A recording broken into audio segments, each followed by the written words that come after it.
Seeking the Wise. With Aaron and Alexander discussing the just philosophy. Covering self-development, emotional processing, conscious relationships, and 5 levels of overall wellness. Welcome to the Wise podcast. I am Aaron Keith. Along with me in the studio is Alexander. Hello, beautiful people. So good to be here and get in this discussion with Aaron. Let's see where we go today. Yeah, wise conversations. So we like to start out with one of our favorite albums or something that we've been jiving to lately. I don't know where that word came from. And I am really excited. I want to make sure we did this. I'm really excited to share Richard Ashcroft, Keys to the World. Finally, this is an album that I've loved for years, but it was never on vinyl. And Alexander, I don't know. We talked last time because I bought you. I think I bought you this on CD because I wanted to share it with you. I don't know if you found that yet, but I was just looking at because he came out with an album recently, and I was looking through his discography. I don't think that's how you say that. Discography. I think so. Yeah. I think so. And then I noticed that they finally released it on vinyl in June, and I was like, where have I been? So I quickly bought a copy. Again, one of my favorite albums, and it sounds really good on vinyl. And I guess my favorite song is Keys to the World on it. It's a good tune. The title track, and then Break the Night with Color is probably my second favorite. But yeah, check this out if you're into good stuff. Very cool. I look forward to checking it out and revisiting that CD, and it'll probably be vinyl worthy for me as well. Well, today I'm going to share an artist more than an album, but it's Jeff Buckley, and he came to a tragic death very young in age. This album is more of rarities or cuts that didn't make the records, but I highly suggest his first album that has his cover of Hallelujah on it. He was just such a diverse musician and hadn't even scratched the surface of his creative abilities. Every song sounds like a different genre of music. And so he's someone that I wanted to share with everybody, Jeff Buckley. And check out any stuff you can of his, because there's been a couple of albums put out. He had a second album that was partially finished, and actually Chris Cornell, when he passed, it was partially finished, and actually Chris Cornell of Soundgarden and Audioslave went in the studio and helped complete that album to be released, and so it's really cool as well. But anyway, that's my artist. So did Chris, did he add to the vocals, or did he just help like produce it? Yeah, it was more help to produce it, to put it together.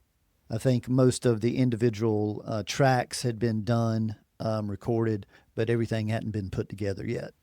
So he just kind of spearheaded that to get completed. And that was cool to know that they were that close of friends. And I think it was Jeff Buckley's mom that reached out to Chris. I could be incorrect on that, but I think that was the story, to ask if he would help complete that project.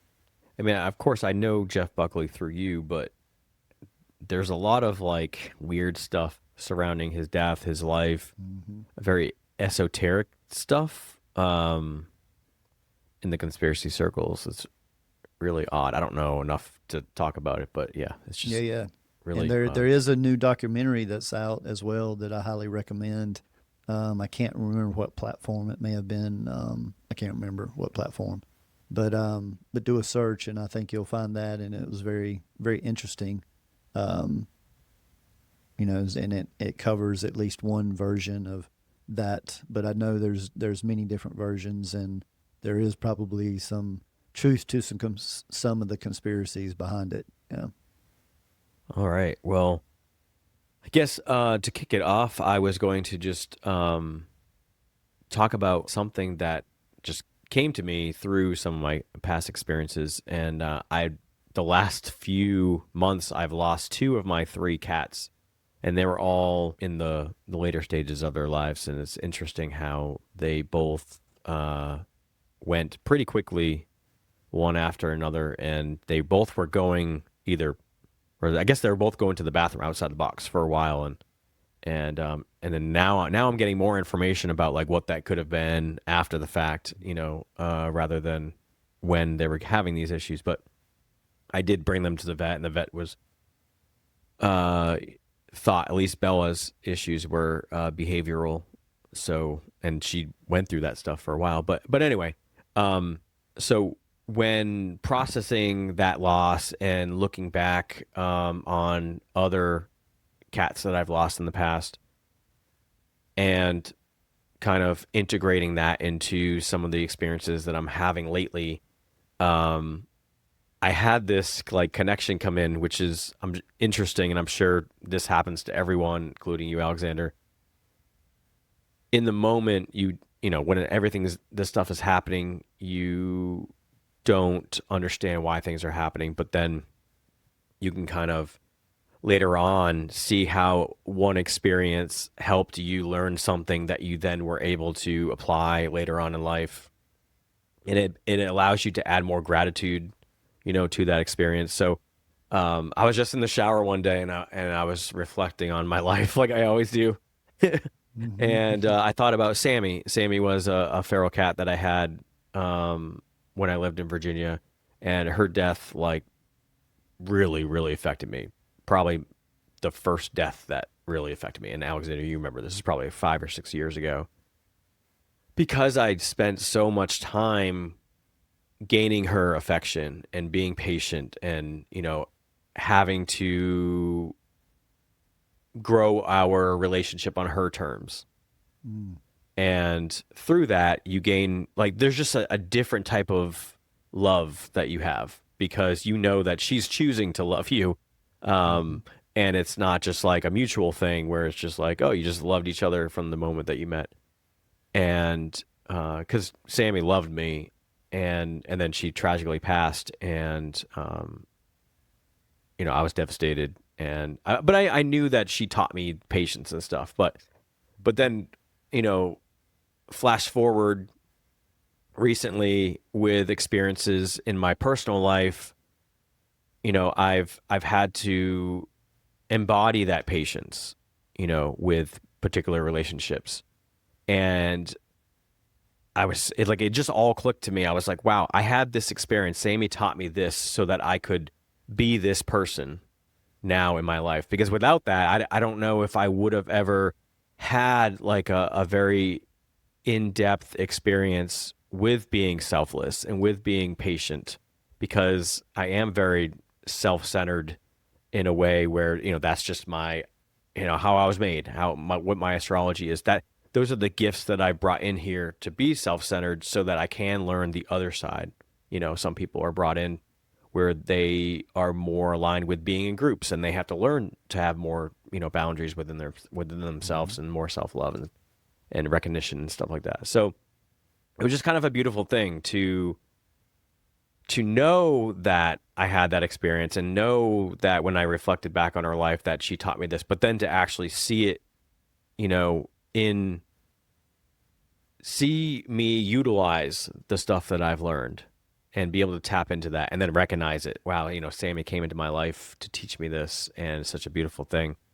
Um, to come full circle in that, and then to be able to have more gratitude for her in that, and Mm-hmm. more thankful for her being in my life. So I wanted to ask you, Alexander, have you had an experience like that where you've had someone come into your life, and maybe they just left, maybe it wasn't a death, but maybe they just left and they made an impact, and then you could directly see the lessons that you learned in that and you applied it?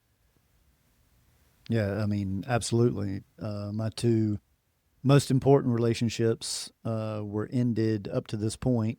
Were ended, one through death and one through the person leaving, and in both of those situations, of course, I played different roles. Both were shocking, but in different ways. I knew the death potentially was coming because it was over a 10-month period, although I was putting that completely out of my mind while I was in it. but the other one I didn't have any idea that it was coming to an end. So one taught me about true commitment and what that can mean between two people.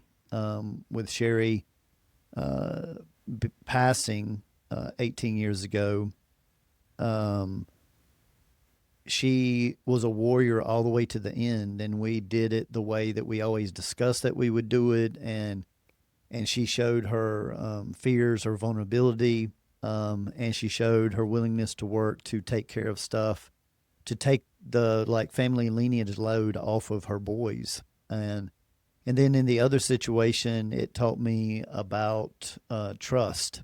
And when this person chose to leave abruptly, even when I had asked them up to 6 weeks before multiple times if there was anything to be worked on that needed working on, and they would look me in the eyes and say no. And so it created, because my intuition told me that there was deception going on, but I had such a trust with this person that I couldn't see how they would just lie to my face in that way. So, but they could, and so, but that helped me to help teach me to learn to trust life, as I discussed in the philosophy, to learn to trust life and to trust the divine energy in this, that everything is in divine order, pillar number one of the philosophy, whether we understand it or not.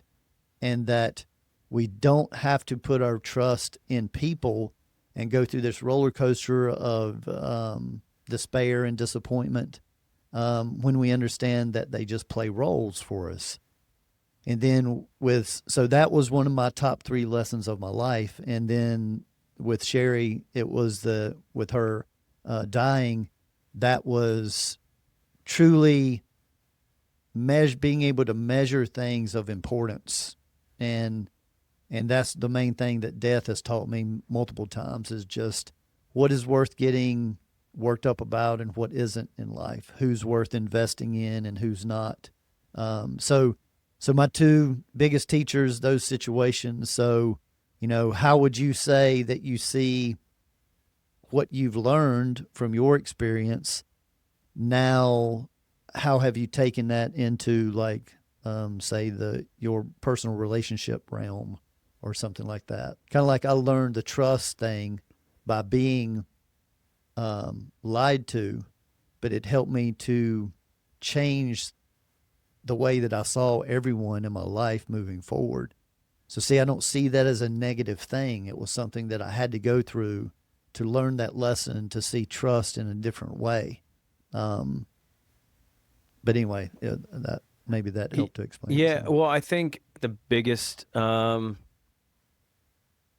that maybe I learned from it and applying it to my life now is that my default is to rush into things and to skip over things. And so the patience factor has added that, okay, you may miss out on something beautiful if you don't take the time, and if you're always in the anxious energy, and the rushing energy, and like, oh, I need it now, blah blah blah, blah. you know that's how I would illustrate myself. Animate it. Yeah. And so I mean, and you've been there right with me, and of course, like, I still present that energy, just in maybe in a different way now. But it's the patience factor has allowed me to have more respect and give more space and more freedom for people to be who they are, versus me needing them to be a certain way, or me projecting onto them.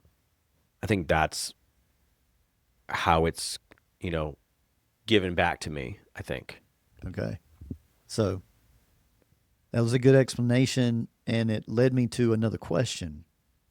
Would you say that level of investment of patience and time and potentially depth of connection with your cat, um, did that increase the attachment, which led to the level of grief that you experienced? Yes. Okay. Okay. Yeah. And that's what we want to be aware Yeah. of is that love shouldn't have anything. Ideally, we should separate attachment and love. Yeah. But that's hard, But Alexander. I it mean, is. everyone out It there is very like, is. what? I mean, okay, well, let's get into that because that is Okay. challenging. Because when you love something, you want more of that, right? And you Typically. want to enjoy having it around. So if it is a cat, you want to enjoy having the cat around. But also when you're in that, when you have that cat, you rarely do you be in the moment with that and enjoy it and like have the gratitude while you have the cat. And most people just like, oh, I have a cat, and like, oh, I love my cat. But and then it's not until after when they get sick or they pass that they really like cling to it because they're like, oh my god, I could lose this. So I Many know like people do people that way as well. yeah, exactly. Yeah, Yeah, the cat is family. a metaphor for Sure. anything in life, and I think part of what this work is being in the moment and having gratitude for what you have, being content with what you have, and enjoying like being being with these other beings and loving them as they are now, so that you're not in that attachment. But we say that it's easier said than done. So maybe describe how one could do that.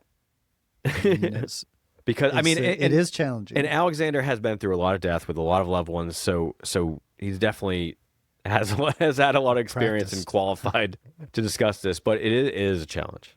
Yeah, it really is, and my compassion goes out to everybody listening to this. I mean, and to you as well for that you're still going through your process, and it does take practice like anything else. But see, if we replace people or animals or love with like a drug addict loving the drug, an alcoholic loving the alcohol, see, any other addiction, we can see it a little bit more clearly about how it should have like a cutoff and should be managed. Okay. Well, let's just consider that some people make love like an addiction when we don't have to try for love. All we've got to do is be still, be with whatever we're with, the animal that we're with, the person we're with, the nature that we're with. And I happen to suggest that when we fall in love with somebody, suffering is going to happen. But when we find somebody to share love with, then see, we're happy to share it with them as long as they are around. But we don't attach it to them. And when they leave, they don't take it with them. When you're able to look at it that way, then there will be somebody else or another animal or another piece of nature that can come into your field for you to share with again. But when you attach the love onto a person, place, or thing, all of that is temporary. And so that's the direct setup. It's an expectation, is what it is, to always have this. And see, that's a fact. Nothing is going to live forever, so to say.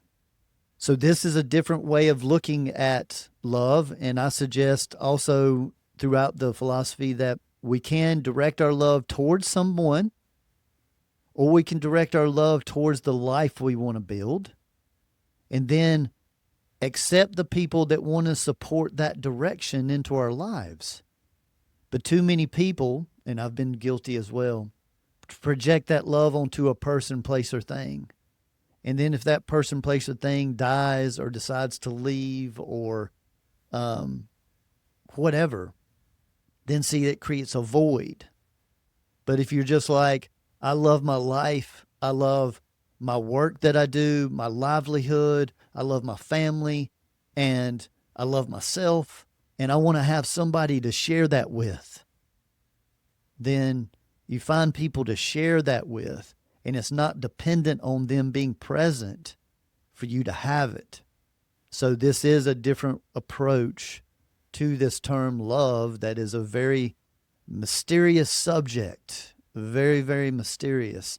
And if it isn't supported and directed, just like any other addictive substance, it will cause a lot of pain and a lot of hurt. But it doesn't have to. But you're right, I've gone through a lot of pain and hurt over loss. And a lot of these concepts and perceptions of the philosophy came from my healing and what I had to do to regulate my energy field, my body, going through 7 years of trauma that no one seemed to have answers for. And these are the things that I had to shift in order to, A, be willing to develop new relationships. Because normally after that level of hurt, you just don't even care to develop them anymore. And continue to carry, a loving vibration and be an example of that love, and it not be dependent on the people, places, or things.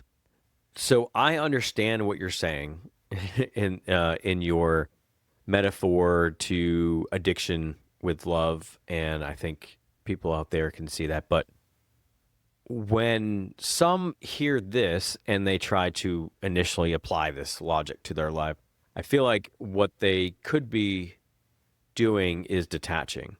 So there's a difference there where you can't just like limit how much you get into love. And so you have this quote, I don't remember where you got it from. You may only love as deeply as you're willing to suffer.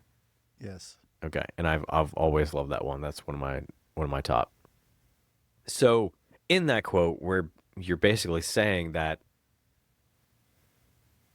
if you're not willing to suffer deeply, then you're not going to love deeply, and thus will probably be in some sort of like detached mode where maybe you're surface loving, maybe it's loving through emotions, but it's not loving through feeling. It's not to the depth. It's not I don't know if authentic is the right word, but it's not deep. But why don't you go into that and tell me what that quote means to you? Yeah. So glad you brought this up because, see, just because we're willing to suffer doesn't mean we have to suffer.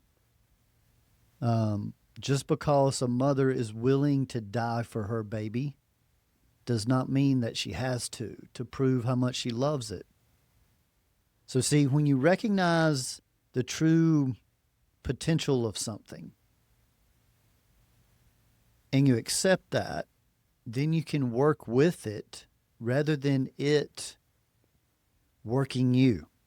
Because many people that feel that they're in love, they do heinous things out of the name love, whether it's murder or, causing scenes, many different things. But see, I think that that's more connected to attachment. That's connected to lust. But people mix love in with all of this. But we got to remember that the basis of love is based around freedom. The basis of love is like non-attachment, is not to control, not to cage. That's saying if you love something, set it free. If it comes back, then it's meant to be with you. But if it wants to leave, you got to let it leave. So see, that, first of all, needs to be separated about how a person finds love. And if you do that, and you do live in what that definition of love is, then whether someone dies, look at my ladybug right here, crawling around on my microphone. You can see it. Yep. Beautiful message of beneficial change around the corner and abundance. Beautiful. So if you have that view, see, it fits into my philosophy that if you don't have any control or seek any control and want to love that person, then see, that's all you're doing is you're experiencing love with that person when you're with them. And you can, even when you're not with them, you can experience that together at a distance. But if there comes a time where that person wants to leave and go love someone else the way they were loving you, or or they die or they get sick or any of that, get injured, it doesn't have to change the experience of love, but it will change the experience of attachment. It will change the experience of lust. It will change the experience of control. But see, none of those things are under the umbrella of love. So that defining, getting clear on what somebody means by that is very, very, and attraction is not the same as love. Even if it's attraction on multiple of the 5 levels, love is just love. Like when somebody's on their deathbed and you're trying to express to them what they mean to you, no words come anymore. All that comes is a feeling, a sensation, and normally tears. But see, love is a sensation, and that can't be harnessed. It can't be controlled. It can't be managed.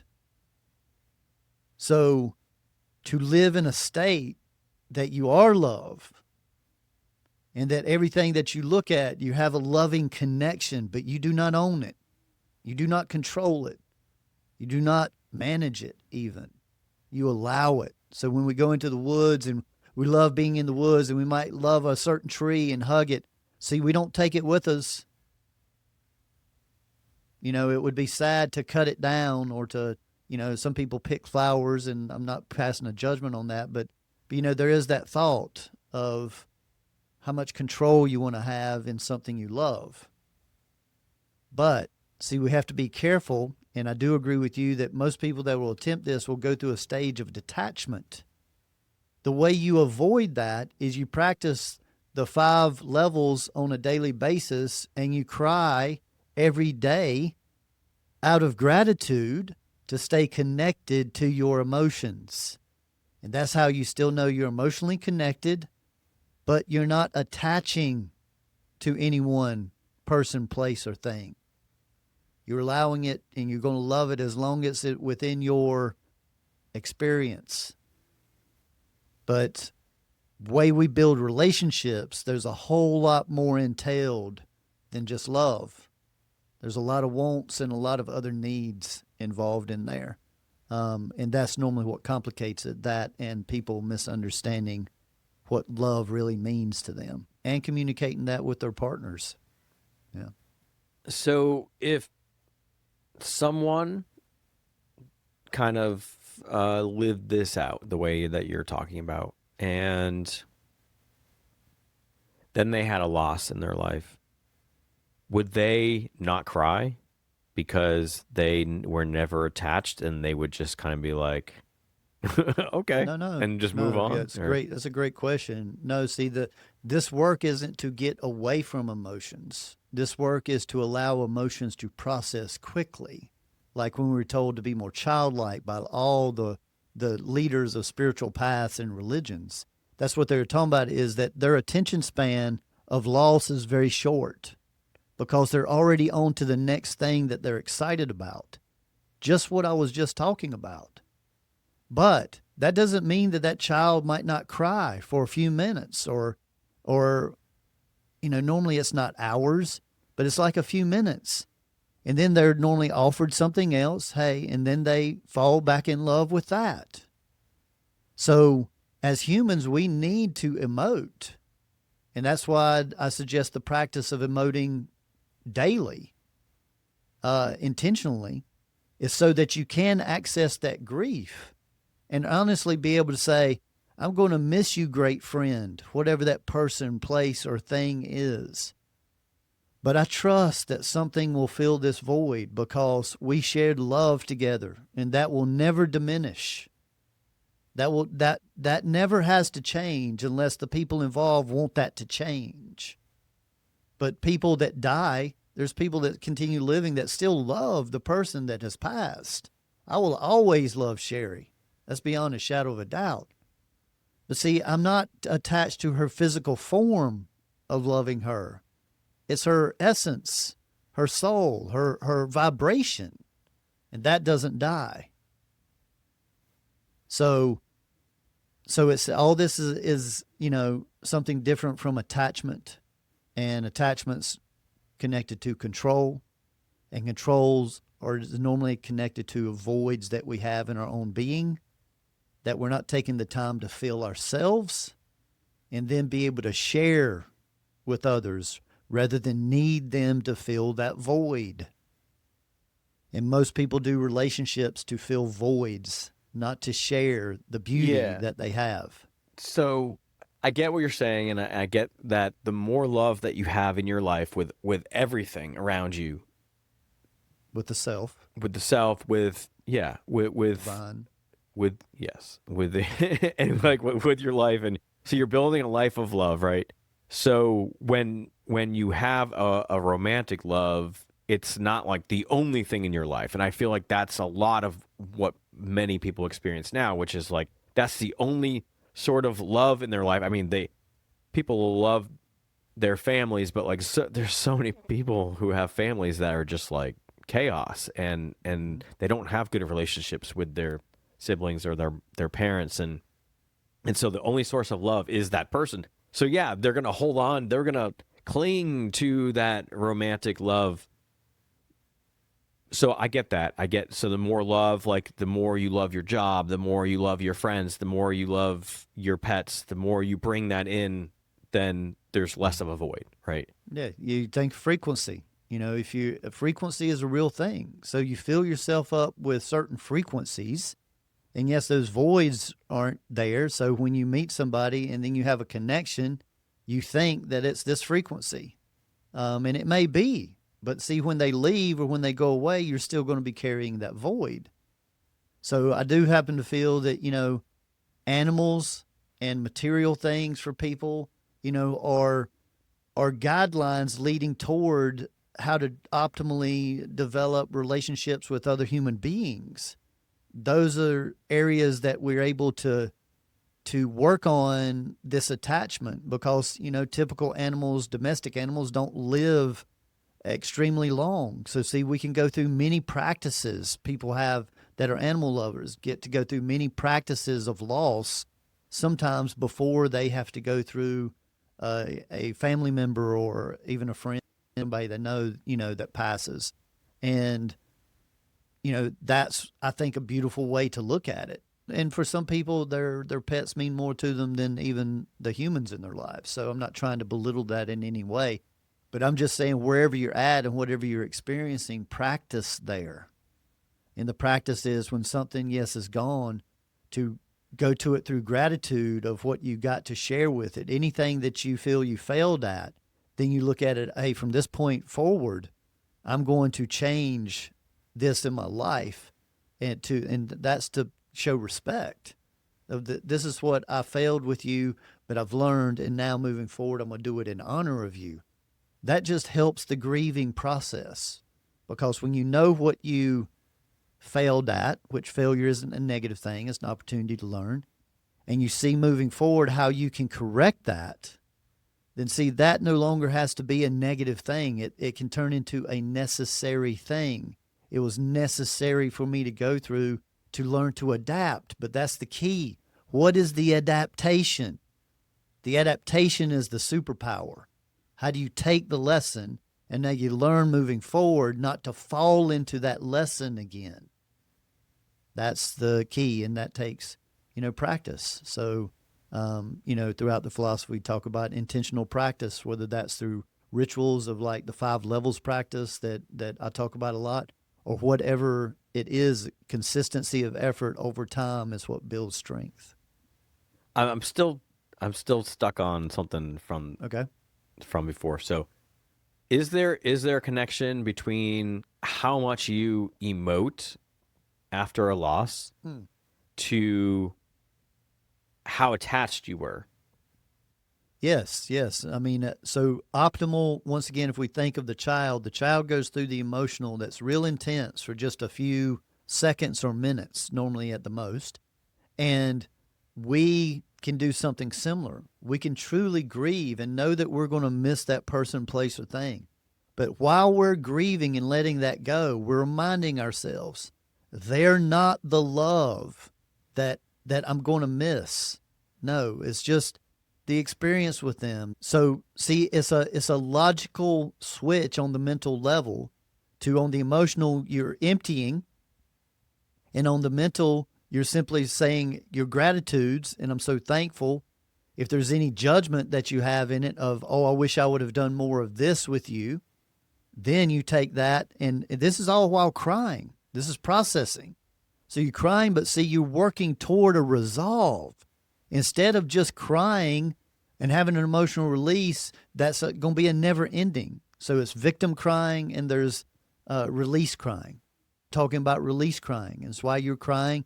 You're bringing the logical back in to say, but they helped me to learn this. They helped me to develop it. And now I'm going to carry it on in my life through their legacy of thanking them. And anywhere I failed, I'm going to do better. So see, so that may have to happen multiple days. But I would suggest it only be for seconds or a few minutes. But nobody can measure anybody's grieving process. But many times the amount of length of time that takes is connected to attachment. And that's certainly been the case for me in my experience. And I've gone through a lot of grieving. But see, through grieving, create other emotions like frustration, like anger, like all these, and see, they pile up. And that's what creates like health issues. And that's what I went through, is that all of mine piled up because the scenario did not work out the way that I had it in my head was going to work out, the way I believed it was going to work out. So in that failure of not seeing the polarity view, and this is where the second pillar of polarity versus duality came from in my experience, was that when Sherry was diagnosed sick, neither her or I would accept it, and we would not even consider that that was going to happen. Now I don't move forward in my life in a Pollyanna so-called positive way anymore. I accept that polarity has to exist and opposites have to be experienced. So there's nothing wrong, going back to your point, with the emoting and the releasing of those emotions. I just suggest while you're doing it, use the mental state to bring that other side in as a reminder of, hey, they helped you to develop it. They helped you to experience it, but they're not the source of this. And we're going to continue to love them and learn to love their spirit and take them with us wherever we go and whoever we meet and whatever we do. So see, there's no loss in that type of grieving. Yeah, It's only because you're a looking missing at of what the you physical. gained. Yeah. Yes. You're looking and focusing on what you gained. And that way you honor them for the rest of your life, for the rest of your being. But it is a practice. And I know that this isn't for everyone. So I'm not trying to stand on a podium and preach it. It's just that this is what I learned through my trauma and through my healing experience. And this is what I help people with daily in my private sessions and these types of things. And so the shifting of perception is a very powerful tool. And many times, unfortunately, life pushes us to extremes before we consider shifting these perspectives. Yeah, and we have an episode called The 360-Degree View of Emotional Processing, I think. And I think it actually had to do with Sammy. I think that It may was have. around that time that you utilized that came in to help me. But I wanted to go back to something that you just brought up when you were dealing with Sherry's death.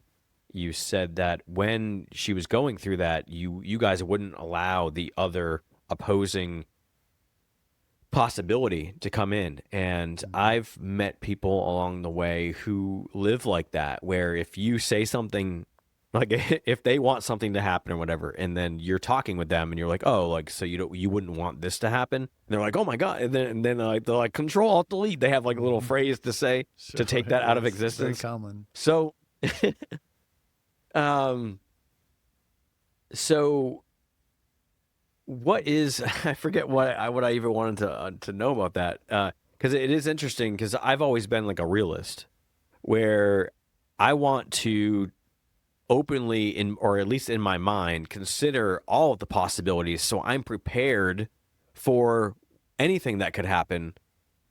Whereas if I'm living in like, oh, I'm only going to think in this vibe, then when this, when it doesn't go my way, I'm not prepared for that. And then I have to face it then, and I'm not facing it all the time and, and kind of tempering my expectations or keeping them in check. So, well, yeah, I guess what is the negatives of that, of living and not, like, it's almost like with blinders on, like you're seeing things the way you want them to be seen, right? Is that kind of how it is?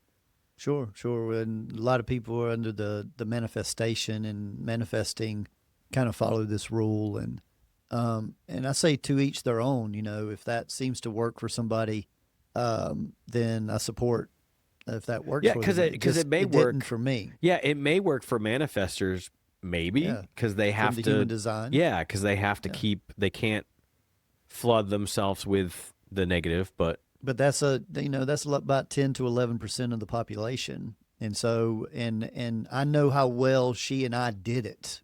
And so this is why I know that it's not just an across the board teaching the way that a lot of people share it, but I wanted to bring up that even that so-called realist view, the key is that I think it's great to be able to look at all these different scenarios, which is what I practice as well. But you have to not allow the emotions to get involved. Because if you go to a possibility and then you get worried or fearful of that, see, then you're creating a vibration. yeah, Now, once you start creating a vibration, all types of things can be pulled into your to your field. So that's the key of the so-called realist or the polarity view. That's different from the polarity versus duality.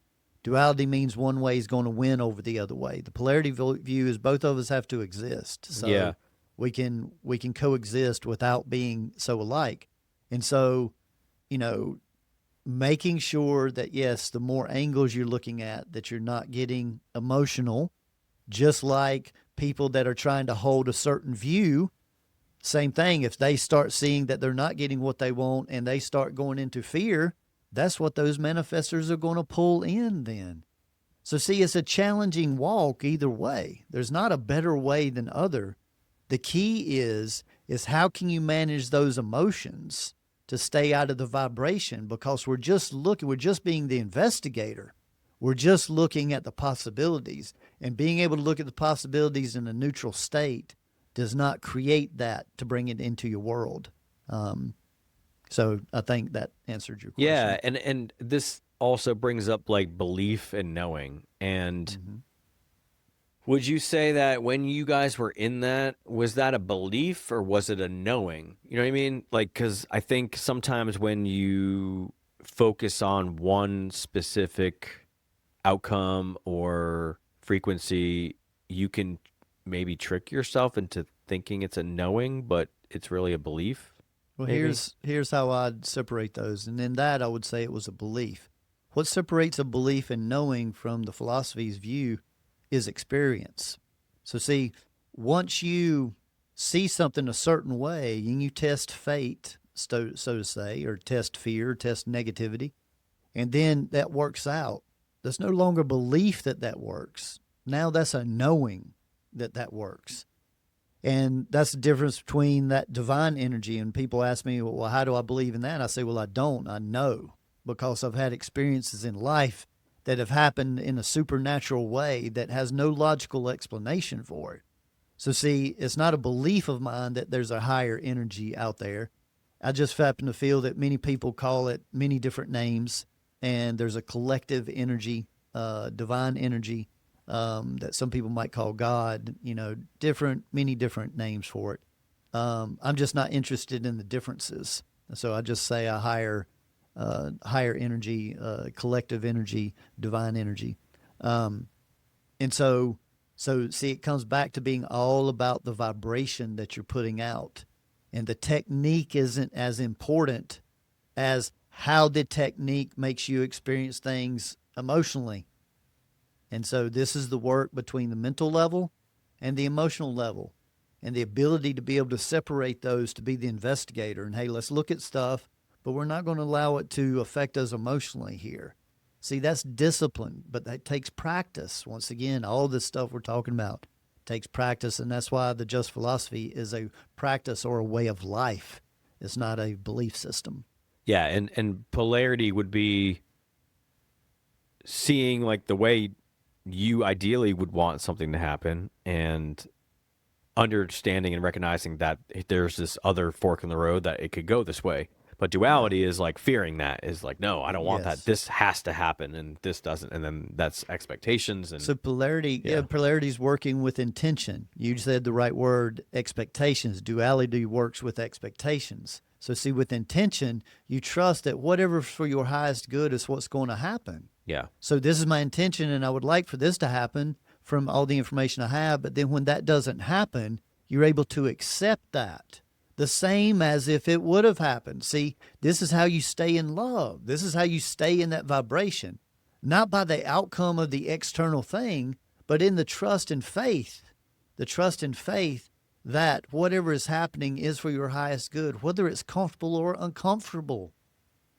And when you learn to practice that, then see the attachment fades away.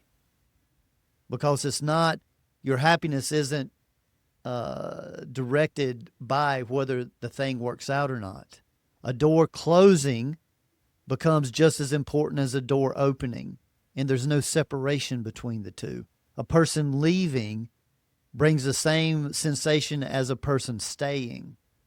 And now we're back to love. Practicing living in the vibration of love. This isn't an emotional thing. Love is a feeling. And as I've said many times, love may be the only feeling that we have, and everything else is emotion. And emotion is illusion of this human experience. But we have the free will to stay in the divinity energy of love. But again, separating it from an emotion. You know, lust, attachment, neediness, codependency. All of that are the terms that people get mixed up with love. So I really, I'm glad we got to this conversation. I didn't have any idea we were going in this direction. But it was good. Yeah, and I wanted to throw out there that we have a really good episode on goals versus intentions, if the whole expectation thing and how to see things in your life. If anyone's interested more to diving deeper into that, I don't have the episode number, but goals and intentions, if you do a search on our site or anywhere where you're listening to us.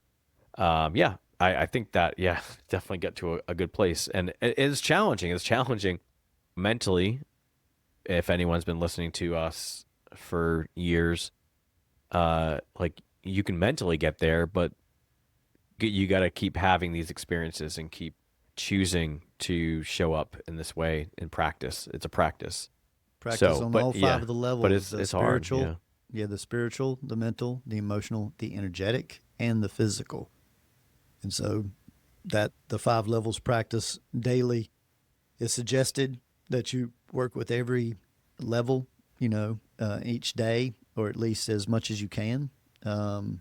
And we'd love to give more instruction with that. So feel free to reach out for more instruction, any listeners. And but otherwise, hope this creates a contemplation point for people of what love really means and what love really is to each one of you. And then, consider, are you falling in love with your life and your path and every experience you're going to have? Or are you falling in love with a person, place, or thing?